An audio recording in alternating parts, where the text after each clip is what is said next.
আরিয়াকে ফেরাতে আকাশ সেনের বিরুদ্ধে আদি শুভর মরণপণ লড়াই সম্পূর্ণ জানতে হলে চ্যানেলটি সাবস্ক্রাইব করে ভিডিওতে লাইক দিয়ে দেখতে থাকুন। গৃহপ্রবেশ সিরিয়ালের শুরু হয়েছে এক চরম ইমোশনাল ড্রামা।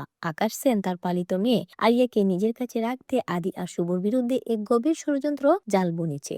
আকাশের মূল লক্ষ্য হলো আরিয়ার মনে তার নিজের বাবা মায়ের প্রতি ঘৃণা তৈরি করা, যাতে আরিয়া তাকেই নিজের বাবা হিসেবে চিনে বড় হয়। এই পরিস্থিতি দেখে শুভ মানসিকভাবে ভেঙে পড়েছে এবং নিজের মেয়ের এই পরিবর্তন মেনে নিতে পারছে না। আদি কিন্তু মোটেও দমে যাওয়ার পাত্র নয়। সে শুভকে আশ্বস্ত করে যে আকাশ সেনের বিরুদ্ধে তাদের এই লড়াই এখন শুধু আকাশের সাথে নয়, বরং তাদের নিজের মেয়ের মনের দখল নেওয়ার লড়াই। আরিয়াকে ফিরে পেতে তারা যে কোনো পর্যায়ে যেতে প্রস্তুত। সিরিয়ালের শেষ দিকে দেখা যায় আদি আর শুভ সরাসরি আকাশ সেনের মুখোমুখি হয় এবং তাদের মেয়েকে ফিরিয়ে নেওয়ার চ্যালেঞ্জ জানায়। রক্তের টান যে শেষ পর্যন্ত জয়ী হবেই সেই প্রমাণ দিতে মরিয়া আদি আর শুভ।